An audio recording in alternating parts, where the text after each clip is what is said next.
Two keywords in Rust mean the opposite. Within Rust, we have self and super. Super and self. These are two keywords that help you change the scope that you're looking at within whatever you're accessing. Also helps remove ambiguity, as we're reading some of the examples here, when accessing items to prevent unnecessary hard coding of paths. Let's check out the example. Okay, so we have a function named function, and then we have a module cool with a function inside of it named function. Oh, we've got functions everywhere. And then, okay, we're getting a little crazy here. We've got another module with a function, and then a module inside of a module called function. So you see, we've got a lot of examples of interesting scopes going on here, right? We've got a lot of different scopes. So we've got the primary scope, which is the file module itself. Then we've got a module scope, and then a function here inside that. Then we've got another module with a module inside of that with a scope. We've got multiple levels of scope here. And when you think about it, traversing that scope can get kind of tricky and also complicated. You're like, which one is which? If you notice, we've got two modules named cool. Now we probably don't want to do this ever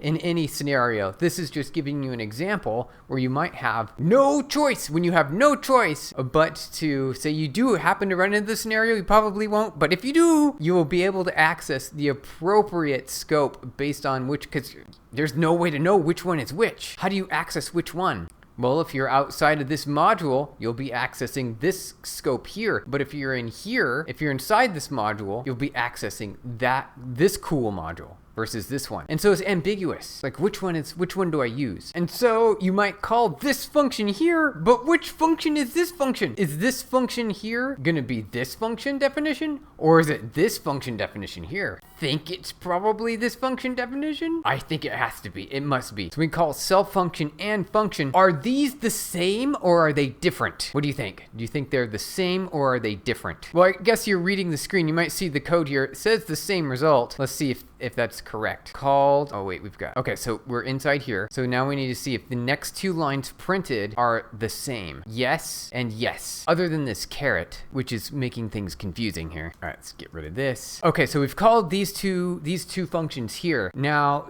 are they referring to the exact same function? The answer is yes. Yes. We got the same output. It's my function, and it's the scope of the module here that we're inside of, which is going to be this function here. So we're executing this function, not this function up here, which is the global scoped function. Well, global to the file itself. We can also access this module's function by calling cool function. I think we don't need self. We can do it like this as well. Let's double check. You see, they're both the same. So these two are also the same. It is, of course, is it less ambiguous? I mean, it helps you know that if you use self here, that you're accessing it within just its local scope. So there is some help there. But what if you want to escape the scope? You can do it with the super. So super lets you go outside, goes up the scope. Self, really looks like it doesn't do anything.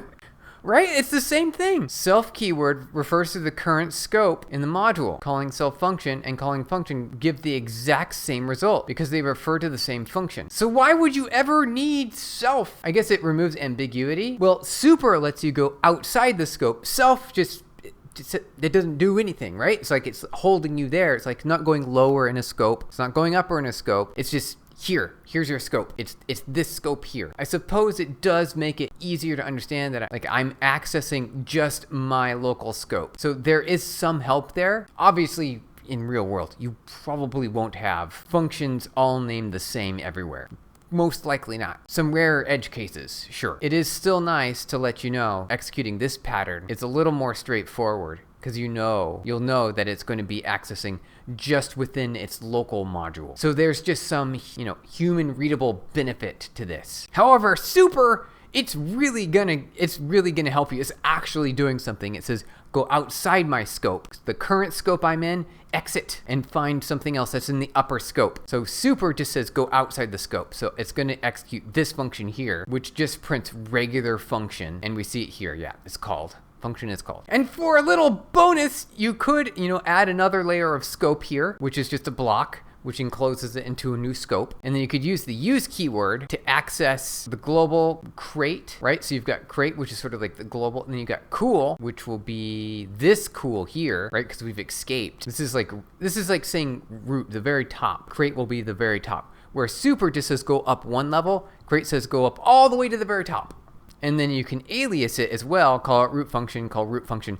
And that should be the very top function here, which is this. And it should say called function as the very last thing on this, is it? Wait, it's calling my cool function. Whoa.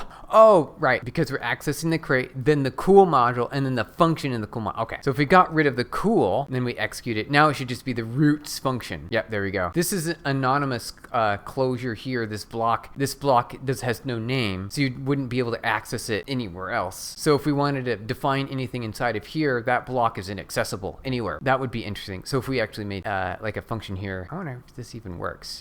Does this work? I'm pretty sure it'll work.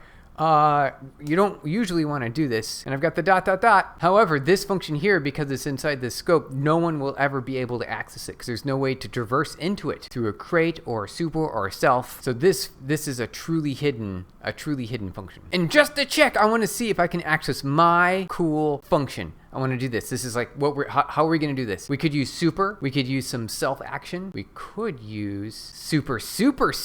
I wonder if it's going to, all right, so we're going to try it two ways really quick. We're going to try with a couple of supers because you can stack up the supers because it just says parent.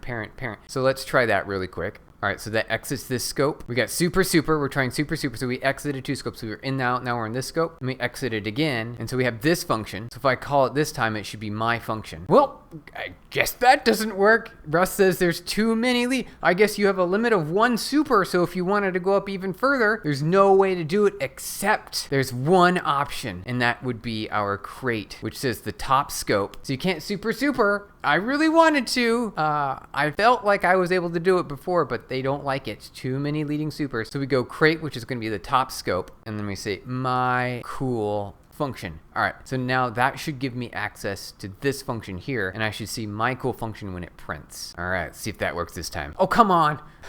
Yeah, I just had to spell it right. You spell crate correctly, not create. You spell it crate. And it works! All right, my cool function. I was able to access my cool function, so you go all the way to the top of the scope, the very top, and then you can dive back down. Really, they should call this like this super, self, and crate, because you're accessing scopes, right? You're changing scopes. I guess it's fine that you only get one super, go up one level, but I really wanted to go up 2 levels, so I thought super would be good. Wait, I'm reading right here. Hold on. Timeout. It says I can use super multiple times. Going up to, that's what I wanted to do. That is so unfair. Maybe instead of the use, maybe this is where the problem is. Let's try this. Let's try it. Maybe we can get there. Super.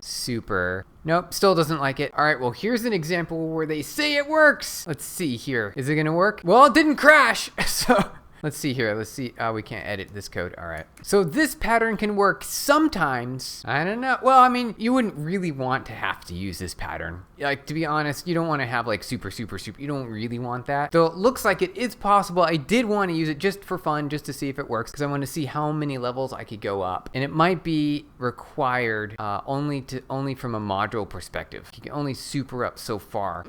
It is easier just to read crate, right? And then that one works, and then we could say cool, and then that one will work. And so wait, hold on, can we do this? Oh, it looks like crate is required in this case. Even though my is at a sort of a global scope perspective, you still have to say crate in order for that to work. All right, well, now you know there's 3 keywords to play with that will help you access various scopes if you need it.